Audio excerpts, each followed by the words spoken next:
आज की इस वीडियो में मैं आपको लेके चल रहा हूँ मुंबई से सटे एक ऐसी जगह पर जहाँ जाने के बाद उसे देखने वालों की आंखें खुली की खुली रह जाती। एक ऐसी जगह जिसकी खूबसूरती और बनावट के कारण यूनेस्को ने इसे विश्व धरोहर का दर्जा दिया है। एक ऐसी जगह जिसकी खोज पुर्तगालियों के द्वारा की गई थी और ये जगह है एलिफेंटा की गुफा। आज के इस वीडियो में मैं आपको बताऊंगा कि आप एलिफेंटा केव्स कैसे घूम सकते हैं, यहाँ तक कैसे आ सकते हैं। तो लास्ट तक इस वीडियो में बने रहिए। साथ ही अगर आप मुंबई घूमने का प्लान कर रहे हैं तो आपको इस वीडियो के बाद मुंबई सीरीज की वीडियोस भी जरूर देखनी चाहिए, जिसमें मैंने मुंबई का अपना एक्सपीरियंस शेयर किया है। उम्मीद है ये वीडियोस देखने के बाद आप मुंबई को लेकर एक समझ बना पाएंगे। फिलहाल चलिए मेरे यानी दीपक झा के साथ घूमिए एलिफेंटा केव्स।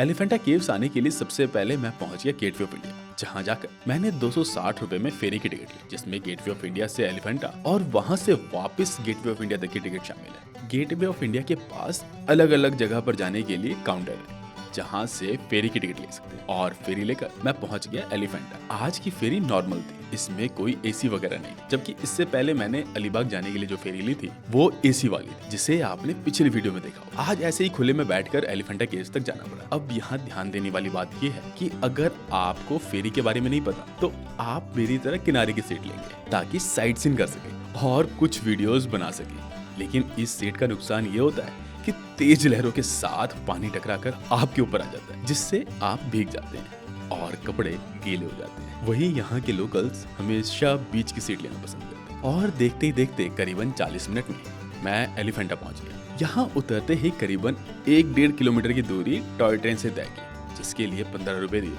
और 5 से 10 मिनट में पहुंच गया राजेंद्र गांव। हेलो नमस्कार प्रणाम, मैं दीपक झा और इस वक्त मैं आ चुका हूँ एलिफेंटा केव्स में, जो कि इसके लिए मैं सबसे पहले पहुंचा था अपना gateway of India. Gateway of India से मैंने फेरी ली, जो कि 1 घंटे लगभग उसने लगाया फेरी वाले ने यहाँ तक पहुँचाने में। फेरी मतलब कि एक नाव जो समुद्र के थ्रू हम यहाँ पे आते हैं। और एलिफेंटा केव्स में यहाँ पहुँचने के बाद फिर टॉय ट्रेन ली मैंने, जो कि अब आगे वीडियोज़ में देखेंगे। और टॉय ट्रेन के बाद वहाँ से कुछ वॉकिंग डिस्टेंस है, थोड़ा सा ये ज़्यादा नहीं, 10-15 मिनट का वॉकिंग है। और फिर वहाँ से हम पहुँचे, मेन एंट्री होती है एलिफेंटा केव्स के लिए। तो अब एलिफेंटा केव्स देखते हैं, और अगर भीड़ हुई तो सिर्फ वीडियो बनाने की कोशिश करूँगा, और अगर मौका मिला तो समझ के फिर आपको भी समझाने की कोशिश करूँगा। तो देखते हैं एलिफेंटा केव्स। यहाँ 5 रुपए की टिकट देकर मैंने आगे चलना शुरू किया तो सीढ़ियाँ दिखी। पूछने पर पता चला कि ये 120 सीढ़ियाँ हैं, जिसे चढ़कर आप एलिफेंटा केव्स तक पहुँच सकेंगे। हालांकि यहाँ पर पालकी की सुविधा भी है, जिसके रेट आप स्क्रीन पर देख सकते हैं। और दोनों ओर ये दुकानें, जहाँ पर शंख, सजावट के सामान और समुद्री पत्थर वगैरह सबका ध्यान अपनी ओर आकर्षित कर देते। और ऐसे ही चलते चलते एक बोर्ड दिखा, एलिफेंटा की गुफाएं। यहाँ से गुफा का परिसर शुरू होता है। यहाँ अंदर जाकर सबसे पहले 40 रुपए की टिकट ली, और आज वो समय आ गया था जब किताबों से हटकर एलिफेंटा केव्स को मैं हकीकत में देखने वाला था। इस एलिफेंटा को धारापुरी के नाम से भी जाना जाता है। गाइड की माने तो इस केव्स को एलिफेंटा का नाम पुर्तगालियों ने यहाँ पर बने पत्थर के हाथी के कारण दिया था, जो कि अब वीर माता जीजाबाई भोसले पार्क में है। यहाँ अंदर आने पर मैप देखकर पता चला कि यहाँ 7 गुफाएं। थोड़ा आगे चलने पर नजर पड़ी इस खंडरनुमा जगह पर, यही है गुफा नंबर 1 और यही है यहाँ की मुख्य गुफा। चारों ओर हरियाली से घिरी ये जगह, जिसके अंदर लोग जा रहे थे, और मैं मन ही मन मायूस हो रहा था कि जब मेन गुफा ही ऐसी है तो बाकी की गुफा का क्या ही हाल होगा। लेकिन जैसे ही मैं अंदर गया और मेरी नजर इन मूर्तियों पे पड़ी, मैं देखता ही रह गया। कुछ देर ठहरकर इन मूर्तियों को निहारने के बाद मैंने मूर्तियों के बारे में पढ़ना शुरू किया, और अब मैं जितना समझ रहा था उतना ही परेशान हो रहा था कि क्या विजन रहा होगा उस वक्त इसे बनाने वालों का। एक पहाड़ को काटकर ये मूर्तियां बनाना, वो भी इतनी बड़ी बड़ी मूर्तियां। इस गुफा में कुल 36 पिलर है और चारों तरफ अलग अलग रूपों में मूर्तियां, जिसमें ज्यादातर भगवान शिव को समर्पित है, और इसमें त्रिमूर्ति सबसे आकर्षक है। इसके अलावा शिव पार्वती, अर्धनारेश्वर, महेश मूर्ति, गंगाधर, कल्याण सुंदर, अंधकासुर वध और नटराज की मूर्तियां शामिल। इसके अलावा एक बड़ा सा शिवलिंग जिसके बाहर द्वारपालों की मूर्ति भी अपनी ओर देखने वालों का ध्यान आकर्षित करती है। कहूँ एलिफेंटा केव्स और काफ़ी सुंदर केव्स है। मतलब यहाँ पे जो शिव की मूर्ति है, त्रिमूर्ति देखने को मिली। इसके अलावा यहाँ पे जो मतलब दुख होता है, ये जो टूटी हुई मूर्तियाँ है ना, मतलब ये देखिए। और अभी गाइड ने बताया कि इसको जो है पोर्तुगीज़ ने जो है उन्होंने जो है इसको डिस्ट्रॉय किया था, ठीक है। और अगर बात करें तो मतलब ठीक है, मतलब क्या ही मतलब कारीगरी रही होगी कि मतलब पहाड़ को, एक पहाड़ के अंदर से जो है ये सारी चीज़ें निकालना और फिर उसको बनाना और इतनी परफेक्शन के साथ बनाना और अलग अलग मैथोलॉजीज जो हमारे पास हैं उसकी कहानी को प्रेडिक्ट करना। मतलब जैसे कि कैलाश पर्वत उठाते हुए रावण है, और उसके अलावा जो है अर्धनारीश्वर है और त्रिमूर्ति है। तो इस तरीके की सारी चीज़ें जो है हमें यहाँ पे देखने को मतलब मिल रही है। तो काफ़ी सुंदर प्लेस है, मतलब काफ़ी अच्छा है। और सुंदर तो क्या ही करें, पुराना है तो धरोहर संभाल के रख रहे हैं, जैसा भी उसको प्रिजर्व कर सकते हैं। तो अच्छा है, घूमने के लिए काफ़ी अच्छी डेस्टिनेशन है और आना चाहिए। और मेरे पीछे जो आप ये देख रहे हैं ये है शिवलिंग, ठीक है। तो ऑनलाइन रिकॉर्डिंग के लिए, लाइव रिकॉर्डिंग के लिए लोग मना कर रहे हैं फिलहाल।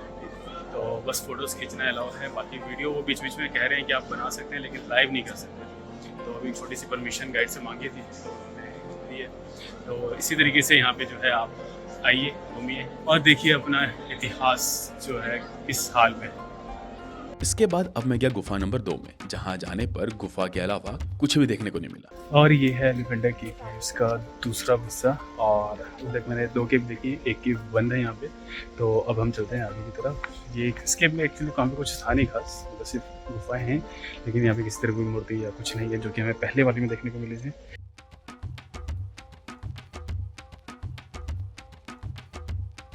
वहीं गुफा नंबर 3 में एक बड़ा सा चबूतरा है जिस पर कभी शिवलिंग था और बाहर द्वारपाल बने हुए थे जो कि अब पूरी तरीके से खंडित हो चुके हैं। इसके अलावा यहाँ की गुफा और ये पिलर अपनी ओर ध्यान जरूर खींचते हैं। इसके थोड़ा और आगे चलने पर गुफा नंबर 4 दिखी जिसमें शिवलिंग देखने को मिलता है, जिसके बाहर खंडित द्वारपाल भी देखने को मिले। इस गुफा के एक छोर पर पानी की बूंदें भी देखने को मिलती है। गुफा नंबर 5 को सुरक्षा कारणों से बंद कर दिया गया है और यहाँ कुछ शेष नहीं बचा है। इसी तरह गुफा नंबर 6 और 7 भी अब सिर्फ कहने को ही बचा है। और ये है गुफा नंबर 3 जिसमें कि ये खाली है, बगल में शिवलिंग है और उसके बगल वाला भी खाली है। तो इस तरीके की यहाँ पे एलिफेंटा की केव्स हैं जो कि पहले वाले में काफ़ी कुछ देखने को मिला, दूसरे वाले में कुछ भी नहीं है और तीसरी वाले में फिर एक शिवलिंग है और बाहर एक द्वारपाल की विंडो है 2 जो कि पूरी तरीके से अब खंडित हो चुकी है। तो इसी तरीके की केव्स और ये चीज़ें हमें यहाँ पे देखने को मिल रही है। यहाँ पहुँचने पर इस परिसर के बाहर चाय और मैगी की दुकान देखने को मिली जहाँ लोग चाय पानी पी रहे और मैगी खा रहे। और कुछ देर आराम करने के बाद मैं भी अब यहाँ से बाहर आ गया। एक गाइड से पूछा तो उन्होंने बताया कि जब यहाँ तक आए हो तो ऊपर तोप भी देख ही लो।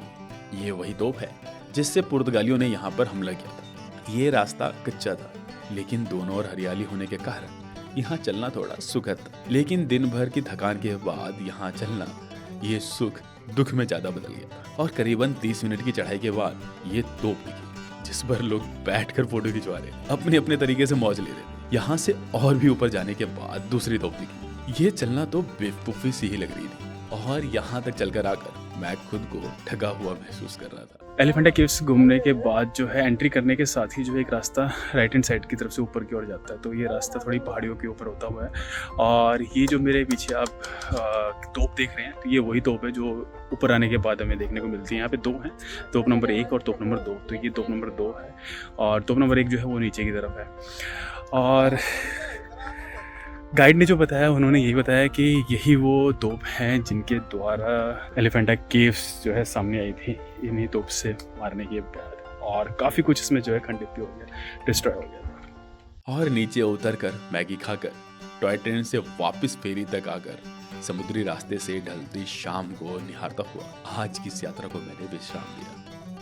अब यहाँ पर ध्यान देने वाली बात यह है कि एलिफेंटा केव्स जाने वक्त सोमवार का प्लान ना बने क्योंकि ये सोमवार को ये गुफाएं बंद रहती हैं। कंफर्टेबल जूते जरूर पहने, सनस्क्रीन और सनग्लास भी साथ में रखें। फेरी और टॉय ट्रेन में दोनों तरफ की टिकट शामिल होती है। आखिरी फेरी की टाइमिंग गेटवे ऑफ इंडिया से ही पता कर लें और कम से कम 3 से 4 घंटे का समय लेकर जरूर आए और सामान खरीदने वक्त बार्गेनिंग कर लें क्योंकि बार्गेनिंग की गुंजाइश यहाँ पर रहती है। उम्मीद है आपको ये वीडियो पसंद आई होगी। अगर आपको ये वीडियो पसंद आई तो प्लीज लाइक करें, अपने सुझाव कमेंट करें, दोस्तों रिश्तेदारों को शेयर करें और अगर आप इस चैनल पर नए हैं तो चैनल मन को सब्सक्राइब जरूर कर लें। धन्यवाद। जल्दी मिलते हैं एक नई जगह पर नई वीडियो के साथ। तब तक अपना ध्यान रखें, स्वस्थ रहें। धन्यवाद।